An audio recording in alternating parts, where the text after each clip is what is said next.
The control of the cooperative bank, which was till now being operated from the Vitan Bhavan in Lucknow, has ended from RBI. Now the bank will be operated from the Credit Society like in the year 1932. In the long journey from cooperative bank to Credit Society, many irregularities were committed due to wrong policies, due to which its operation will be according to the old system. In this regard, Hornbill TV has had an exclusive conversation with Arjundev Bhardi, Chairman of the Secretariat Cooperative Bank Board and President of Uttar Pradesh Secretariat Association. Along with sharing all kinds of information in the conversation, Arjundev Bhardi also told that after the control of RBI ends, the account holders will get benefits and everyone's interest and money will be safe. Cooperative bank के chairman Arjun देव भारती जी हमारे साथ हैं। आप उत्तर प्रदेश सचिवालय संघ के अध्यक्ष भी, हम उनसे बात करेंगे। सर, कोऑपरेटिव बैंक को लेकर तमाम तरह की बातें चल रही, कहा जा रहा है कि बहुत घाटे में था। आखिर 132 साल पुराना, 132 वर्षों से चल रहा है 1932 से, तो आखिर इतना घाटे में कैसे चल गया जबकि इतना पुराना है, इसकी विश्वसनीयता भी रही है, तो घाटे में जाने की वजह क्या रही है? देखिए, हमारा बैंक 1932 से स्थापित है और ये बहुत प्रॉफिटेबल बैंक था, क्योंकि इस बैंक की सबसे बड़ी खूबसूरती ये थी कि इसमें एनपीए नहीं था। जितना भी लोन सचिवालय कर्मचारी लेते थे उनको उनके वेतन से कटौती करके उसको बैंक में जमा करने की जिम्मेदारी संबंधित विभागों की होती थी। तो ये बैंक 1990 तक 1995 तक बहुत बेहतर स्थिति में था, परंतु कुछ पुराने जो संचालक मंडल रहे उन लोगों ने गलत नीतियों का इस्तेमाल किया और गलत नीतियों के कारण कुछ लोगों ने सिटी कोऑपरेटिव बैंक में पैसा जमा कर दिया, 20% लाभांश बांट दिया गलत तरीके से, और दूसरे ये किया कि आरबीआई ने जो गाइडलाइन लगाई थी उनका पालन नहीं किया, तो 1 करोड़ रुपये आरबीआई ने टैक्स लगा दिया। दूसरे कुछ एक संचालक मंडल ने तो यहाँ तक किया 2011-12 में कि उन्होंने लोगों को एफडी दी, आधा % 1% ज़्यादा ब्याज पे, और जब एफडी मैच्योर हुई तो बिना टीडीएस काटे उनका पैसा लौटा दिया।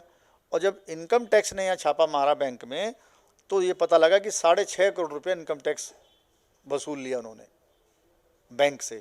तो लगभग 10-12 करोड़ रुपया जो बैंक की शुद्ध आय थी वो सिटी कोऑपरेटिव बैंक में डूब गई, इनकम टैक्स में चली गई, शेयर लाभांश में चली गई, और वो जो पेनल्टी आरबीआई ने लगी उसमें चली गई, जिस कारण ये बैंक घाटे में आ गया।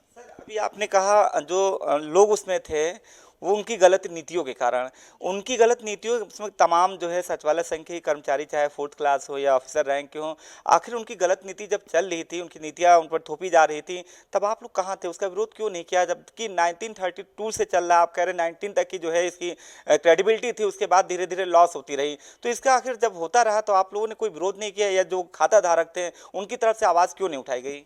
देखिए, ये बात तब समझ में 2018 में लोगों की आई जब आरबीआई ने प्रतिबंध लगा दिया और नोटिस लगाकर यहाँ बैंक पे सारा कारोबार बंद कर दिया। तब लोगों को पता लगा कि क्या हो रहा है। तभी से हमने आरक्षण सचिवालय बैंक बचाओ समिति का गठन किया और समिति ने लड़ाई लड़ी, और तब हमने इसमें 2019 में संचालन शुरू कराया, और फिर लड़ाई लड़ते लड़ते बाद में हमने चुनाव लड़के उसमें हम उसके चेयरमैन बने और इस तरफ सरकार का ध्यान बटाया। अब जाकर, क्योंकि घाटा इतना ज़्यादा बढ़ चुका था, हमारे पास बैंक को ख़त्म करने के अलावा कोई विकल्प नहीं बचा था। जो लोग जिन्होंने गड़बड़ की थी, कुछ लोग सस्पेंड भी हुए, कुछ लोगों के खिलाफ कार्रवाइयाँ भी हुई, कुछ लोगों के खिलाफ और भी मामले चल रहे हैं। सभी लोग रिटायर हो गए, उनका कोई कुछ हो नहीं पाया और वो दंडित नहीं हो पाए, जिसका नुकसान सचिवालय के लोगों को उठाना पड़ रहा है। जैसे आप पहले कोऑपरेटिव बैंक था, आप बता रहे हैं क्रेडिट सोसाइटी हो गया। कोऑपरेटिव बैंक से जब ये मर्ज हो रहा है क्रेडिट सोसाइटी में, तो इसका खाता धारकों पे क्या किसी तरह का प्रभाव पड़ेगा? जो उनका अमाउंट जो जमा हुआ है उनका पैसा पर, और या जो पहले से अब उनको बेहतर सुविधा मिलेगी या नुकसान में रहेगा, इसको थोड़ा क्लियर कीजिए। देखिए, जब बैंक होता है तो वो बैंकिंग रेगुलेशन एक्ट में आता है और बैंकिंग रेगुलेशन आरबीआई देखती है। तो अब ये होगा कि आरबीआई का हम पे नियंत्रण खत्म हो जाएगा, और जितना हमारा शेयर मनी है, जो हमको सीएलआर और एसएलआर और सीआरआर मेंटेन करना होता है, वो हम मेंटेन नहीं करेंगे, और जितनी भी पूंजी है हमारे पास हम उसको व्यापार में इस्तेमाल कर सकेंगे, व्यवसाय में इस्तेमाल कर सकेंगे। जहाँ तक हमारे खाता धारकों का संबंध है, उनकी शेयर मनी सुरक्षित रहेगी, उनको हम लोन दे पाएंगे, क्योंकि लोनिंग बंद है। जैसी लोनिंग शुरू होगी तो हमारे जितने शेयर धारक हैं उनका पैसा मिलना शुरू हो जाएगा और लोन शुरू हो जाएगा। कब तक ये व्यवस्था लागू हो जाएगी? ये लगभग अभी इसमें 4 से 5 महीने लग जाएंगे, क्योंकि हमें आरबीआई से परमिशन लेनी है, फिर रजिस्ट्रार कोऑपरेटिव से परमिशन लेनी है, फिर आम सभा, तमाम अभी फॉर्मेलिटीज़ पूरी करने में 3-4 महीने लग जाएंगे। पर हमें पूरा विश्वास है कि हम इस सोसाइटी को बेहतर स्थिति में ले आएंगे। यानी खाता धारकों को अभी 5 से 6 महीने तक की इंतजार करना पड़ेगा, जैसा कि आप कह रहे हैं। दूसरा ये सवाल है, कोऑपरेटिव बैंक से आप क्रेडिट सोसाइटी में हो गया है, तो इसका लोगों को फायदा मिलेगा ऐसे आपके मुताबिक?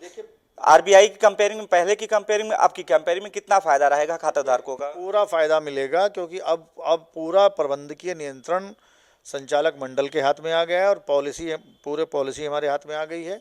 और अब हम इसमें फ्री तरह से हमारा जो पैसा हमको CRR और SLR में मेंटेन रखना पड़ता था, उस मेंटेन करने की आवश्यकता नहीं है। लायबिलिटी हमारी बढ़ेगी, परंतु हमारा बिजनेस बढ़ेगा और जितने भी हमारे खाता धारक हैं उनके हित सुरक्षित हैं, उनका धन सुरक्षित है। हाँ, अर्जुन देव भारती जी हैं, जिन्होंने साफ कहा है कि जितने भी कोऑपरेटिव बैंक के जो खाता धारक थे उनका पैसा सुरक्षित है और तमाम तरह की जो सहूलियतें उन्हें मिल रही थी, मिलती रहेंगी। हालांकि अब आरबीआई से जो प्रतिबंध लगा था वो पूरी तरह से खत्म हो चुका है। अब क्रेडिट सोसाइटी से खाता धारकों को फायदा मिलेगा, हालांकि इसके लिए थोड़ा सा इंतजार करना जरूर पड़ेगा। वीडियो जर्नलिस्ट विजय के साथ अनूप चौधरी, हॉर्नबिल टीवी, लखनऊ।